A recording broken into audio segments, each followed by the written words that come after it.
maraming salamat po, lalong-lalo na po sa mga nakakapanood ng video ito. Maraming salamat po dahil binigyan mo ng pagkakataon ng sarili mo para tingnan ang napakagandang opportunity. Dalawa lang po pag-uusapan mo natin. Una, pag-uusapan mo natin magandang produkto. Pangalawa, pag-uusapan natin magandang negosyo. Pero siguro mas maganda pag-uusapan muna natin yung magandang produkto dahil naniniwala po ako pag maganda ang produkto, maganda ang negosyo. Pag maganda ang negosyo, maganda ang produkto.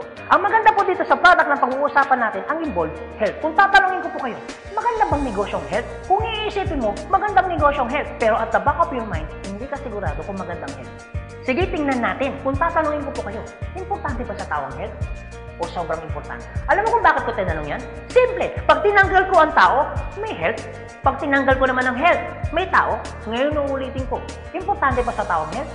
O sobrang importante? Kung sobrang importante sa tao ang health, anong ibig sabihin? Nagiging importante na rin sa tao ang business mo. Dahil ang business mo, health. Since tao po pag-uusapan mo natin, naniniwala po ba kayo na ang tao may katawan? Oo naman. Kung tatanungin ko po kayo, importante ba sa tao ang katawan o sobrang importante? Kung sobrang importante sa tao ang katawan, what if mapabayaan ng tao ang katawan? So ano nangyayari? Nagkakasakit. Pag nagkakasakit ang tao, anong ginagawa? Nagpapadoktor, nagpapacheck up, nagpapagamot. Kung nagpapagamot ang tao, anong binibili? Siyempre, gamot. Ang gamot, gastos hindi. Siyempre, gastos. Pag hindi mo ginasusan, anong mangyayari sa sakit? Siyempre, lalala. Pag lumala ang sakit, anong mangyayari sa katawan? Siyempre, manghihina. Pag nanghina ang katawan, akala ng iba, katawan lang ang nagkakaproblema. Pero hindi na alam, apektado ang trabaho. Pag apektado ang trabaho, apektado ang kita. Pag apektado ang kita, ang pinaka-naapektuhan sa lahat, yung pamilya. Ang pinaka-malupit na naapektuhan pa sa tao, yung pangarap mo. Sabi daw nila, madali raw kitain ng pera pag masipag at matyaga. Opo, tama po. Madaling kitain ng pera basta masipag, matyaga. Pero ito naman sasabihin ko sa'yo, the moment na magkasakit ka, madali rin ubusin ng sakit ang pera mo. Lagi ko po ito sinasabi, alin mo ang limpak-limpak mong salapi kung punong-puno ka naman ng sakit. At ang pinakamahirap po dyan, wala na nga ang pera, mahirap na nga, may sakit pa. Yun ang masakit. Since present ang sakit, ano ngayon ang gagawin mo para hindi magkasakit? Simple, wala ka ng choice. Uulitin ko, wala ka ng choice. Kailangan mo nang uminom ng food supplement. Alam kung bakit? Marami ng kumpanya ng tayo. Marami ng pharmaceutical ng tayo. At hindi naman nila i-inventoyin ang mga produktong yan kung hindi kailangan. Bakit? Kasi kailangan mo na talaga. Ngayon, pwede mo sabihin sa akin, teka lang Anthony, food supplement? Gastos yan eh. Opo, gastos nga ang food supplement. Pero ito naman sasabihin ko sa'yo, di bali nang gumastos ako, at least healthy naman ako. Bakit? Pag nakakasakit ka ba, ano bang ininom mo? Di ba gamot? O tanong, gastos hindi. Di ba gastos? Kung ikaw tatanungin ko, anong gusto mo? Gumagastos ka na healthy ka? O gumagastos ka, may sakit ka? Parehas na gastos. Ang malupit po niyan, every time na gumagastos ka, may sakit ka pa. Komportable ang katawan? Siyempre hindi. Sabihin na natin gumagastos ka dito, at least healthy ka naman. Ang pinakamaganda sa lahat, bukod sa healthy ka na, business mo pa. Dahil business mo ka, kumikita ka pa. Ang pinakamaganda sa lahat, bukod sa healthy ka na, kumikita ka pa. Bukod sa kumikita ka na, healthy ka pa. Ano ngayon ang pakiramdam na bukod sa healthy at kumikita ka na, nakakatulong ka pa? Maganda o napakaganda? O sige, pag-usapan naman natin yung magandang negosyo. Maaaring nagustuhan mo yung product, maaaring bibili ka ng product. Pero ito yung totoo, gagawin mo kayong negosyo. Kasi bakit? Pag business ang pinag-uusapan, hindi naman kasi lahat ng tao business-oriented. Karamihan ng tao is career-oriented. Alam mo kung bakit? Marami kasing tao na pagdating sa business, ang dami niyang perspective. Alam mo isa sa mga perspective ng tao pagdating sa negosyo? Una, wala akong pera. Pwede mo sabihin sa akin, teka lang Anthony, wala naman akong pera. Kanina, nung pinapanood mong video nito, wala kang problema. Pero ngayon may problema ka na. Ano? Pera. Pangalawa, ang maaaring problema mo, wala akong time. Pwede mo sabihin sa akin, teka lang Anthony, okay yung negosyo kaso nga lang wala akong time. Walang kaso. Pero mayroong mas worse. Wala ka nang time. Wala ka pang pera. Pangatlo, maaaring itong problema mo. Teka lang Anthony, okay yung business. Kaso nga lang, hindi ko yan alam. Hindi ko yan hilig. Hindi ko yan linya. Ew. Pero ito yung totoo. Marami naman tao sa labas na ginagawa niya linya niya, ginagawa niya hilig niya. Pero tanong, kamusta ang buhay? Sabihin na natin, hindi mo to hilig. Sabihin na natin, hindi mo dito niya.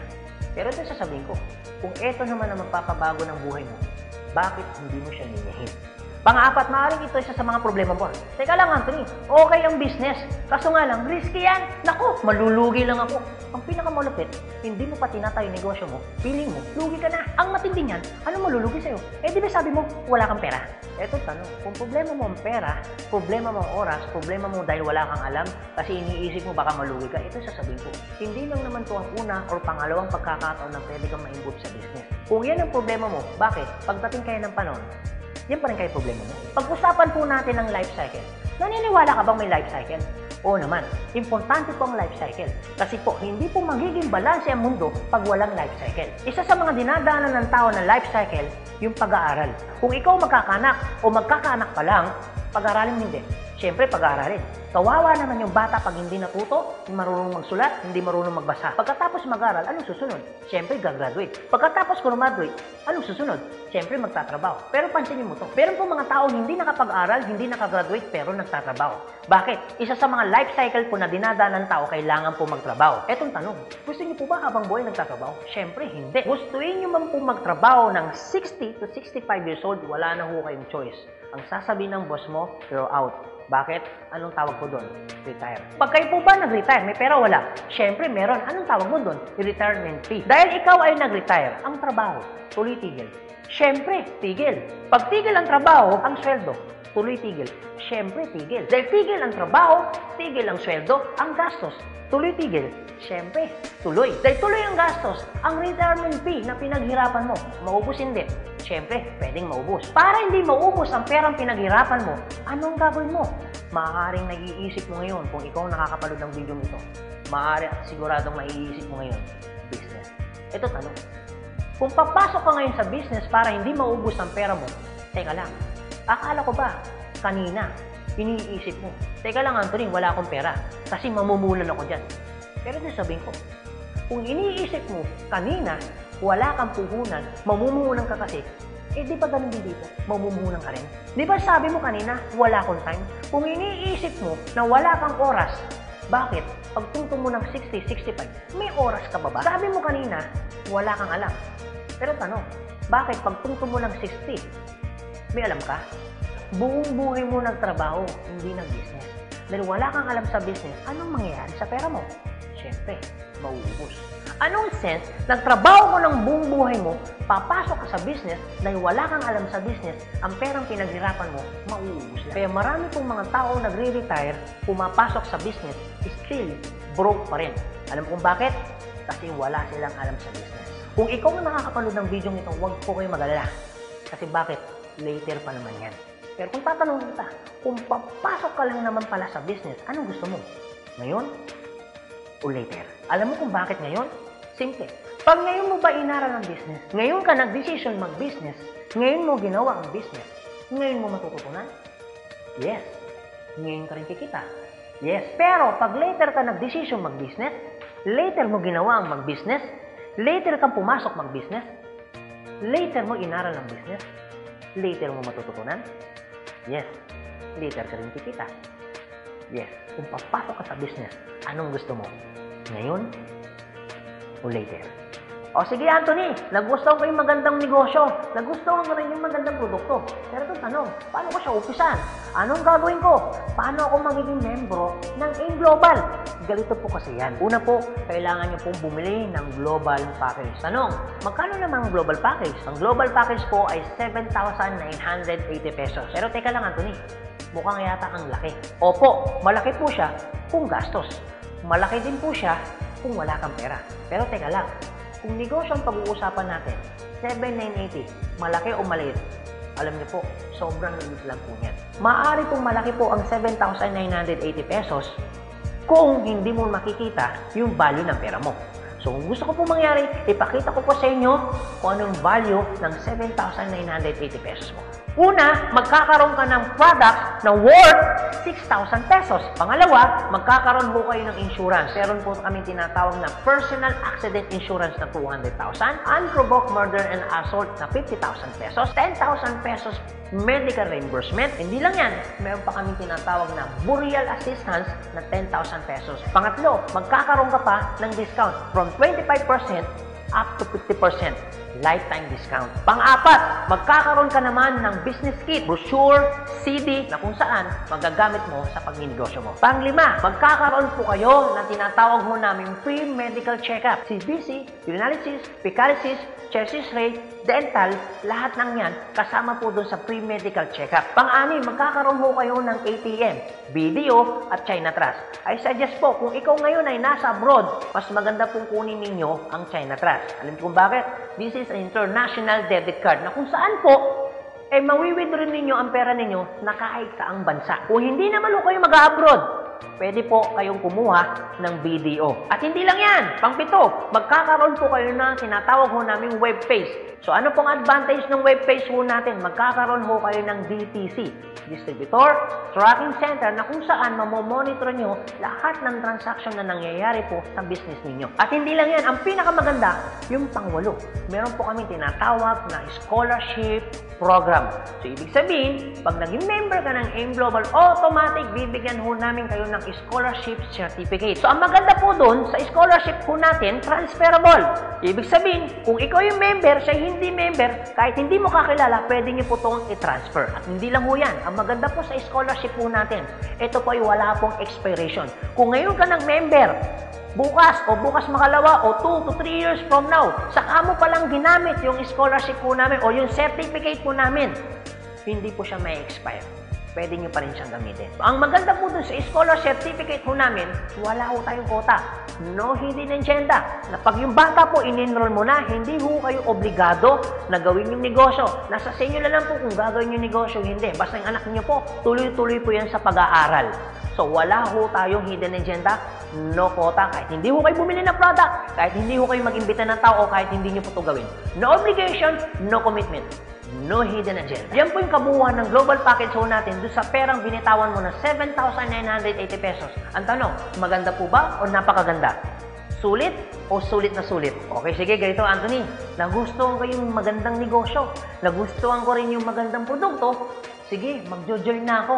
Eto tanong, kung ako pa papasok na ngayon, gagawin ko na yung negosyo. Paano naman ako kikita?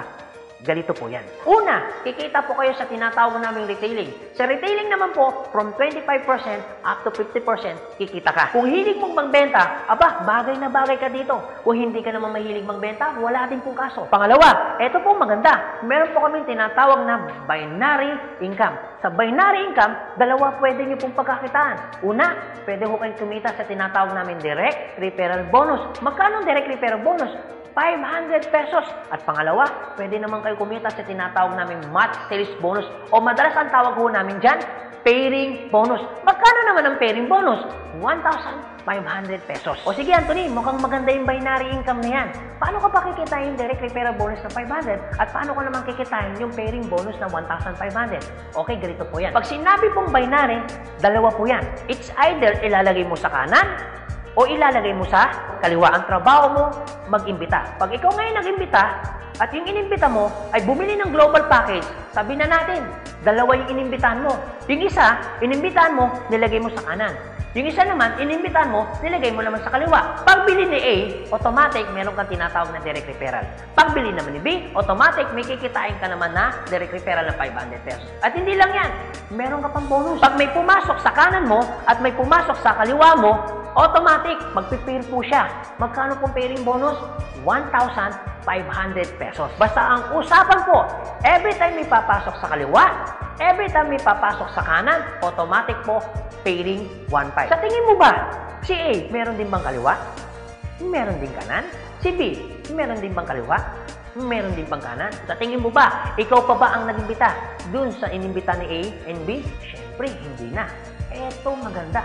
Sa labas, no work, no pay. Pero sa amin, yung taong dilala ni A at ni B, automatic, kikita ka pa rin ng pairing bonus. Magkano pairing bonus? 1,500 pesos. Ibig sabihin, dalawa yung pumasok. Magkano po yun? So, ibig sabihin, kikita ka ng 3,000 pesos. No work, pero with pay. Sa tingin niyo po, pagdating po ng panahon, yung grupo po ni A, dadami? Yung grupo naman ni B, dadami? Oo naman. So tanong, may iwasan bang lumaki? Siyempre, hindi. Eh what if, Anthony, may pumasok isa? may pumasok isa, araw-araw. Anong ibig sabihin po niyan? Di ibig sabihin, araw-araw po, kikita ka ng 1.5. Paano kung kay Anthony? Dahil lumalaki po ang grupo, paano kung may pumasok 10 dito? Paano kung may pumasok dito 10 dito? Anong ibig sabihin yan? Di 10 po ng 1.5. So, magkano yung 10 ng 1.5? Di 15,000. Paano kung araw-araw yan? Di ang ibig sabihin po yan, araw-araw po yan, 15,000, 15,000. Tuloy-tuloy po yan. Ang pinakamaganda niyan, yung 15,000 po ba? Malaki maliit?